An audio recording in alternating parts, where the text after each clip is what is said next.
The opinions expressed on the Custody Queen Show are for informational purposes only and are not a substitute for personal, professional legal advice. The persons discussed are fictional and not based on actual clients.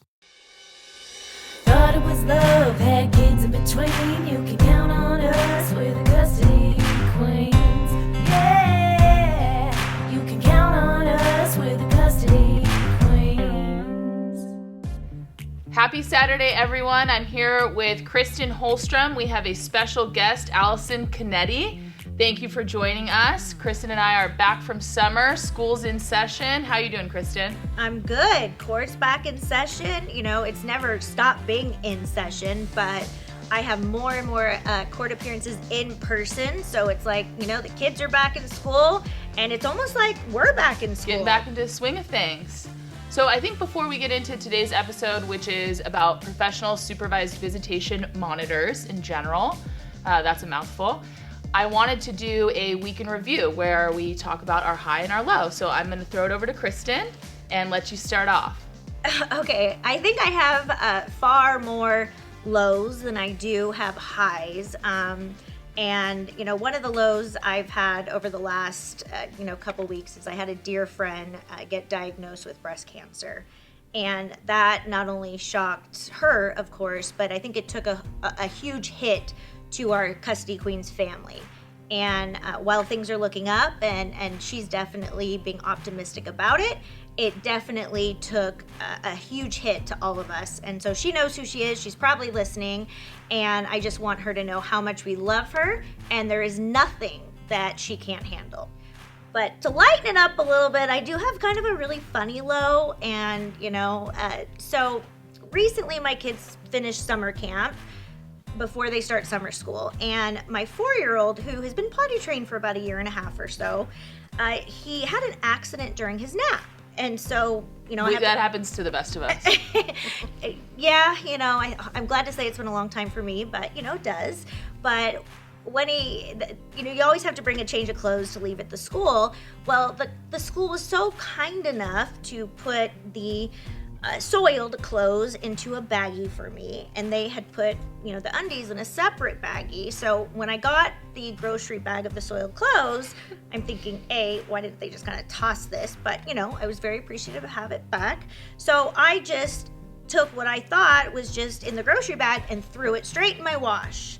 Well, fast forward through the end of the cycle, I open the washer door and just this smell just starts coming out of my wash that literally took my breath away. There is no other way to explain it. And it turns out that one piece of the clothing was in a baggie that was wrapped up in the clothes. So I actually put the Ziploc baggie, that had something in it into the wash. And I think because it was in the baggie, and the baggie came open during the cycle. The perfect explosion. It was the perfect storm. So needless to say, I had to put some bleach in my washer machine and run it several times before I could breathe in the laundry room.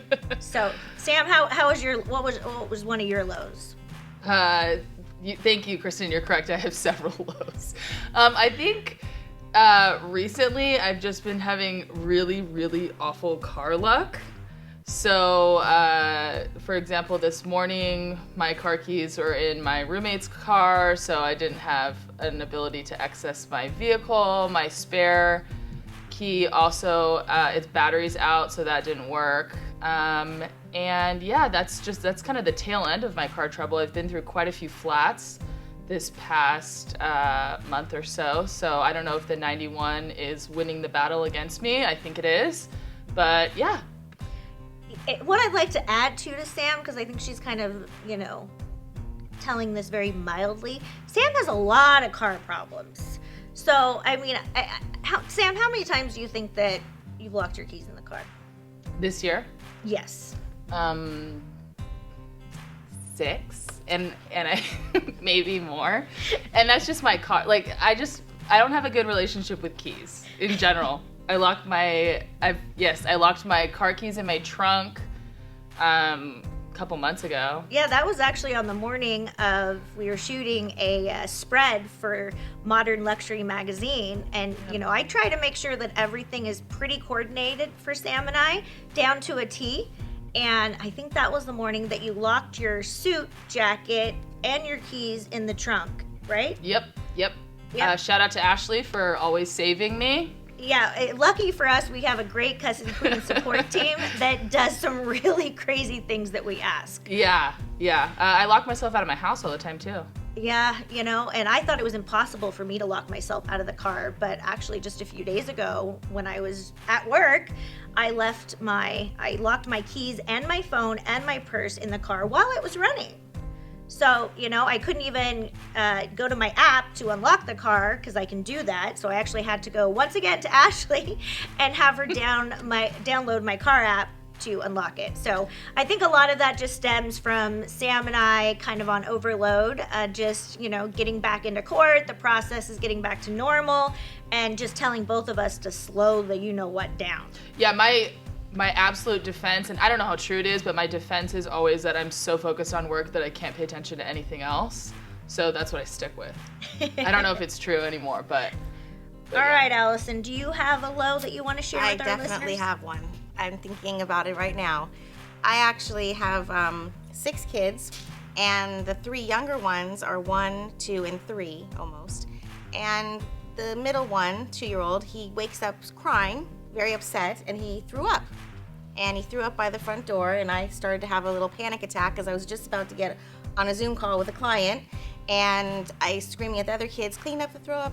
And so I went outside to have some peace and quiet on my Zoom call, and then I could hear them yelling in the house, so I opened the door to tell them to stop yelling because I'm on a Zoom call, and I went flying through the throw up, down the stairs, and screaming. That's not the end of it. So I'm screaming bloody murder that my ankle hurts, and I'm, get ice, get ice, get ice. And I'm having like a nervous breakdown, and I screamed so loud. I think I was just so like up to here. So the scream was like, ah, ah. And then I finally calmed down. I go outside, I put my leg on the ice. I'm outside, and my daughter's helping me, and I'm on the Zoom call. I'm like, hey, talking to my client. All of a sudden I hear, excuse me, ma'am, police. Well, the neighbors heard me, and I was screaming so loud they thought something was wrong, like I was getting beaten or something. So oh my goodness. That was mine. Hey, but you know what? Just to make that a high, the fact that your neighbors were in tune enough to call the police, that's actually kind of cool. Because I feel like I scream a lot, and I've never had anyone knock on my door. I'm like, I don't know if anyone would really help. Yeah, no, I think that's a great neighbor you have. Yeah, You might they want tell to you send to yell like fire or something, right? To actually get people to pay attention. You might want to send a gift basket to that neighbor. Well, it was a neighbor we never saw before because my daughter and I were looking outside. We're like, who's in our yard? And it was just some random neighbor walking by. And I also see a high in that too. The fact that you can multitask and continue your Zoom while sliding and throw up, because I think every mom has some, story. It might not be to that extent, but I know I definitely have a few. But the fact that you were able to continue the Zoom is impressive. Definitely. And I blame everything on Zoom, right? It's just Zoom. It's like, it's so stressful. It really is. So I'm happy to be back in person. All right, let's put it on a lighter note. Sam, take it away with the high. I would say I just got back from a family reunion, so I haven't seen. My dad comes from a family of 8. I have 25 first cousins, and they're spread out. We're all giants, in case anyone is wondering. But I went up north to visit them, and it was a bunch of fun. We hung out at the lake. We all saw each other, and it was good. Yeah, how about you? It was fun seeing all the pictures because Sam's family is all very, very tall. And my family's very, very short. So I was just kind of thinking a reunion between our two families would actually be what's actually funny, though, is I didn't lose the keys this time. I was just going to bring that up. My sister lost the rental car keys in the bottom of a lake. I was going to bring that up, but I was kind of, going to throw you a solid and leave it out. We had to tow the car 60 miles.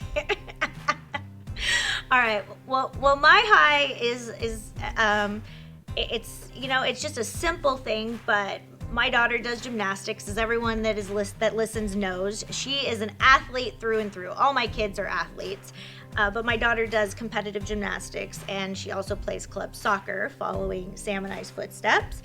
But she has been working, tirelessly at gymnastics. She does 9 hours of gymnastics a week on top of another 3 to 4 hours of soccer, and then we usually squeeze in 1 or 2 privates. And this is all on top of, her school schedule. So she's been working on back handsprings for about 4 months now.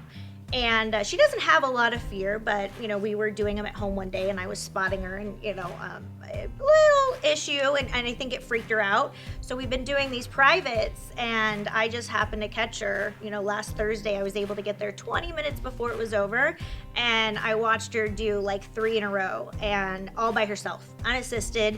And it was a very proud mom moment. And not so much that she did the skill, but that I was able to have a conversation with her about your body is capable of anything if you put your mind to it.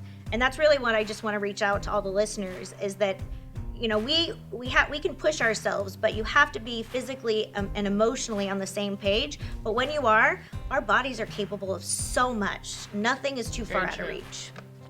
So Allison, why don't you share a high with us? On that note, yes, I totally agree with you. Our bodies and our minds can do anything that we put our minds to. So I am in the process of buying my first home after 6 months of getting 9 loan officers. 9. And no, because of whatever reason, they're on vacation, whatever the reason was, it was a disaster. But as of this week, we just finalized contingency forms and we're supposed to buy our first home. Yay! That is an incredible high. Good stuff. That is very good stuff. And the market is insane right now. Insane. So the fact that you were able to get one, and for your Well, 6 kids. We live in the house that we're buying. Oh, that is incredible. So that was a huge, amazing Yay, that's benefit. awesome. That's Yeah. awesome. All right, Allison, why don't you tell us a little bit about yourself? Well, I started in this industry about 8 years ago through a personal experience. My ex and I went to court. I have 3 kids, and I did not have an attorney because I couldn't afford one. And I ended up fighting in court for about 3 years, and I did win full physical and legal custody. In that experience, I realized this is something that I wanted to do to help other people. So I took the course and hit the ground running and just became a monitor. And it was a lot of ups and downs in the beginning, learning the field, but I feel from my personal experience, I could help others. And slowly but surely along the way, I started to grow. And I now have a team of monitors and an agency. And I also am a foster parent. So Wow. I kind of, it goes hand in hand because we have to do visits with fosters too. And I'm in the process of adopting my 3rd baby that I got Congrats. from newborn. Well, congrats on all of that. A newborn, that is tough with a full-time job. I can attest to that. But there's so many things that just, I love what you say, because being a parent and a foster parent and a professional supervised monitor, they all kind of circle back to each other. And I'm a firm believer that real life experiences help us as attorneys, help us as professional supervisors, right? Because I think that when we go through these things ourselves, that it makes us better at what we do. Absolutely. And so I love that you can actually bring your real life experience to doing what you do. And for those that don't necessarily know when a professional supervised visitation monitor might be necessary, it's generally when there is a safety concern to the child. So that can include alcohol abuse, it can include domestic violence, it can include various other reasons, that it would be deemed necessary to have a supervisor. Right. So can you describe for us, Allison, a little bit about what it means to be a supervised visitation monitor, just in general for our listeners or anyone that doesn't have experience with it? Sure. So basically, yes, we do make sure the safety and the welfare of the child is most important throughout the entire visit. So we are earshot distance from the parent that's being monitored. We just make sure that nothing's being said inappropriately, nothing's being done inappropriately, and if it is, then we do terminate the visit. What about record keeping? We do detailed reports of the entire visit from the minute we step on to the site to the end of the visit. And we also do detailed reports or declarations. And that's really important for Kristen and I's practice in general, because if, in the context of family law, if there is professional supervised visitation put in place, what happens is we will get a report from a supervised visitation monitor, and that helps us gauge where we're at, whether visitation needs to be back to unsupervised or whether we need further kind of monitoring. And so it's really important for us. Yeah, and you said a couple buzzwords when you were speaking, and it was, I always say eyesight, earshot, right? I've worked with many supervisors over the last decade plus, and it still is amazing to me how many don't understand that. It's like, and it's usually whoever's the supervised parent, they're usually the ones ratting the supervisor out. They'll make a statement like, well, I was on the swings with my daughter and the supervisor was on the other side of the park, so I don't know why I need him anyway. And I'm like, ding, ding, ding. Clearly, that supervisor was not, it might have been in eyesight, but clearly was not in earshot. Mm-hmm. And when you use the word speaking about something inappropriate, that can mean so many things. It can mean that they're not having an age-appropriate conversation. They could be talking to the child about the case, it's often the case. For example, whoever is the supervised person, say it's mom, is sitting there telling, little 6-year-old Johnny, well, your dad's the reason that we have to have this supervisor here with us. Clearly that is inappropriate. It is not conducive to the visit. The purpose of the visit is for quality time, between that parent and the child, but it happens all of the time. Mm-hmm. So can you give us a couple examples where you've had to terminate visits based on inappropriate comments? Wow. Yeah. A lot of times the reason we have to terminate or redirect a visit is because they will be talking about the other parent. Like, if it wasn't for your mom, we wouldn't be here. Don't you want to just stop these visits and just go out alone? Or why would your mom do this to me? I didn't do anything wrong. So these types of things we have to redirect. And for me, I have monitors under me, so I'm able to watch over the cases. So I make sure that I train them personally, and when they go out there, I'm checking in with them throughout the entire visit. So I do know what's going on. Yeah, and as an attorney, it's always trying to find the right supervisor, and we don't always have control over that, because if I don't represent the person that is being supervised, then usually it's a process of one attorney providing 3 names or one parent providing 3 names, and then the other side picking one of those 3. Right. And Sam and I, we have definitely a few that we stay away from. I can tell you the biggest reason that I try not to use specific supervisors is because they become friends with the person that is being supervised. Mm-hmm. They are empathetic to them. They are convinced that they shouldn't be supervised. And not only does it affect the supervised visitation, but for me it crosses a line, and now they write a report that I don't think is that I think is biased. Mm-hmm. I couldn't agree with you more. Finding a qualified monitor is incredibly important, both if you are representing the party that is being supervised or if the other side needs supervision. Because if you have a quality monitor, they are diligent at record keeping and they are close enough to hear and see everything. And so a lot of times people will think that, hey, maybe I want a supervisor that doesn't care as much if they're the party being supervised, but I don't think it's true. You want the information so that you can prove to the court that you aren't a safety concern. So either way, having a qualified monitor and someone who really is antiquated with the rules of court and has an understanding of family law in general is good. But Kristen and I do often see supervisors exceed the scope. We see that more than we'd like. Do you come across, do you teach that in your training on how to remain unbiased and to stick to what the role of the supervisor is? Absolutely. So we are a neutral third party. As soon as we're not allowed to accept gifts. We're not allowed to talk with the parent unless we're meeting them at the drop-off and pickup. We don't give them information about the visit after they are picked up or dropped off. It's basically everything was good. If you like to order the report, it's all in the report. I think that's super important because once you cross that line, there really is no way to go back. Right. I agree. And I have, same with Sam, we've had to fire many supervisors. And that applies to being on both sides of, the issue there, being the attorney that represents the supervised party and being the attorney that represents the other parent. Regardless of what side you're on as an attorney, I want someone that's going to stay neutral, do the job, comply with their role and their scope of their job. But I have to tell this one story just briefly without going too much into detail. I think I know it.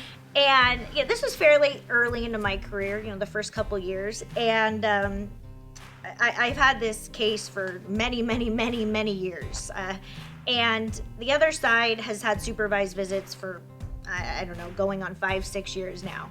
And he had the audacity, the opposing party, to send me a picture with the supervisor literally laying his head on a park bench, covering, he looked like he was sleeping, covering his face, covering his head. His sunglasses were on the back of his head, and sending me an email basically saying, this is what your client's paying for.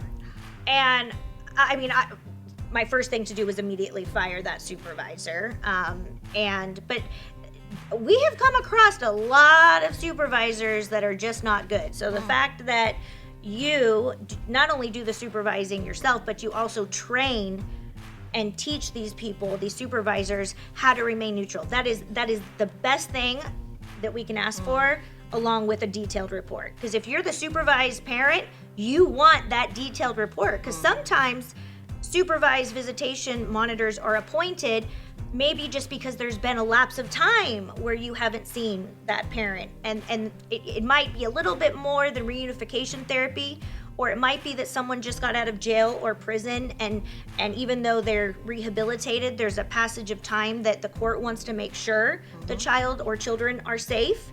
But you need that report, people. Right, and not all safety concerns are created equal, and like Kristen said, there may be a myriad of reasons why supervised visitation may be ordered. It may not be that you've done anything wrong, but maybe the other side's lying, and the court is not convinced one way or another, and they need more information. So, on the one hand, you can look at supervised visitation from the standpoint of it's just to protect the children, and that's a big point, but it's also to help provide the court with information so that it can make more long-term custodial orders. Because I've seen many cases where I don't necessarily think that supervised visitation was needed when it was initially ordered, but the information, either in the form of a report or if at the time of trial the supervisor is testifying, can be very beneficial for a long-term custody order. Yeah, I've had many cases, especially over the last year or so, where I didn't agree with the judge's order on supervised visitation being needed. However, after, calming myself down, calming my client down, using it as a tool to spoon feed information to the judge, because if those reports are favorable to my client, and the judges are always going to err on the side of caution, and that is what I tell my clients constantly. They're going to, if there is any alleged safety concern with any evidence to support it, they're going to err on the side of caution until they can get more information. I mean, could you imagine that judge has some information, makes a bad call, and then something were to happen to that child? So their go-to, their mindset is to err on the side of caution. Let's gather the information from both sides, both attorneys, text messages, and the reports from the supervisor. And more often than not, those reports to the judge help my client who may be the supervised party. I couldn't agree with you more. I mean, in family law, you have to expect the unexpected, and the storm's gonna hit, and it may be towards your client, and what you need to do at that time is figure out and change your case plan. And that's what Kristen and I always talk about is, what we think is gonna happen doesn't necessarily happen, and where are you when you get a new punch? You gotta keep moving. Yeah, belt and suspenders, always. I know you listeners have probably heard me say that 100 times, but family law is a beast, and you have to always expect the unexpected. So, Allison, who generally pays for the visitation monitor? So it usually is in the court order. It could be actually split equally, or usually it's the non-custodial parent. Okay, and what if it's not in the court order? Does that create conflict for you at all? Yes, all the time. Especially when it says visitors are allowed or not allowed. It's not usually in the court order, and then they go at it, and then I always kind of lead them back to the attorneys. And that is a reason for everybody listening to hire good, detailed attorneys. I can't tell you how many times I have looked at orders, and I say this over and over again week after week, is that when I get these orders that says supervisitation shall occur, when, where, how many times a week, at a facility, not at a facility, who's paying, how does the drop-off occur, if domestic violence is involved, how do we make sure that the restraining order isn't violated? Is it at a park? What happens if it rains? You know, there's so many questions and details that Sam and I think through before we even agree to a supervisor. Right. So if you're out there and you are listening to this and you are a supervised party or you are looking to get a supervisor, make sure you call Allison. We'll provide all of her contact info at the end of this show. And make sure you call the Custody Queens at 1-800-419-7772. That's 1-800-419-7772. Another question I have for you, Allison, is if the order is somewhat vague and it says, 12 hours a week, how do you try to set that up to create the least amount of conflict? Because I can see one parent going, well, he can have one day and that's all I got time for. My work schedule is really crazy. And then I can see the other parent going, well, I have 12 hours, so I'd like to do 2 hours every single day of the week. Yes, we do this all the time. And we try not to be a complete mediator between both parents, but at the end of the day, if they are not allowed to talk to each other, even on Talking Parent, which is the platform for them to speak about the children's welfare only, I try to go back and forth. I do a lot of this stuff at intake. So I'll explain the rules, we'll go over the scheduling, and I will have to kind of go back and forth between the parents, and hopefully we come up to some sort of agreement, but a lot of our time is taken up by helping them. And are they paying for the hours or the time that you spend? Because it's just per hour, right? Right. So once the case is accepted, the intake is paid for, but after that, it's basically my time. And I try to do my best to make it easy for everyone, but at the end of the day, we do have some clients who just don't agree. Yeah, and again, that's another reason why you should have really, really good detailed orders, and the Custody Queens are incredible at that. But if you're the restrained party, it can take 3 weeks just to set up a visit if those orders aren't detailed, and that's 3 weeks that you missed of having 3 visits a week or 2 visits a week and progressing your relationship with your child. Sam, you want to get into some more details with supervised visitation that we may have? Yeah, so I'm really interested in the training aspect of it. So you mentioned that you train supervised monitors and they work underneath you. What does that look like?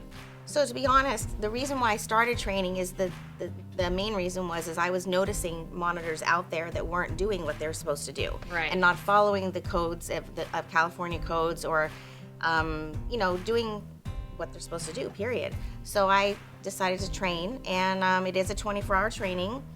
You do have to get trust line background cleared. You have to be a mandated reporter. If I do actually have my monitors shadow cases before they get in the field, so they know what they're doing. And once they're clear, they're allowed to start visits. Yeah. Awesome. So in a nutshell, we have Allison, who is an awesome professionally supervised monitor. She services all counties, everywhere from LA to San Diego.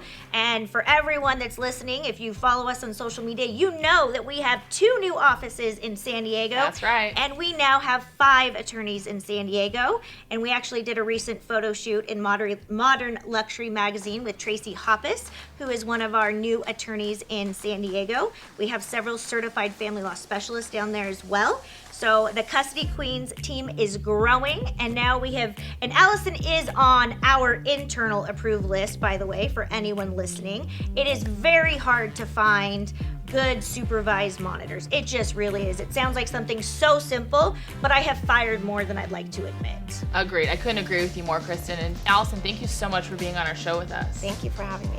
And one last thing, make sure that you are calling the Custody Queens. If you have the need for a supervised visitation monitor or you are thinking about it, call us at 1-800-419-7772. That's 1-800-419-7772. We can make sure that you don't have the problems in your order regarding supervised visitation that we've been describing here today. And, we don't want to have to fire any supervisors that we don't have to. Right, and it goes back to the general premise that Kristen and I always talk about, which is education is key. It creates a environment where acrimony is not as prevalent, and it's important to your family law case whether you are being supervised or someone needs supervision, we would encourage you to get the education to support that so you know whether or not your supervised visits are going the way they should. Yeah, and I think that we have covered that in a very specific show today. And this is really, really a great topic. And with COVID, I have seen more supervised visitations than I have in the last couple years. And Allison, if any of our listeners or watchers, remember, we are on CustodyQueensOnAir.com and all streaming platforms. So if you are watching this and you want to reach out to Allison, how do they find you? My website is caringhandsupervisedvisits.com, and my number is 310-722-3928. And don't worry, we will post that on our social media just in case you missed it. So Sam, wrap us up. I think that wraps up the show. Make sure you tune in every Saturday at 8:30 a.m. with Kristen and I on Go Country 105. And make sure you're following us on Custody Queens and Custody Queens on Air. We have a lot of giveaways. Sam and I are feeling really festive and joyful these days, and we just have a lot of fun stuff coming out for giveaways. So make sure you follow us and tell your friends about us, because you may not need a supervisor, but your friend does. And remember, Let love rule.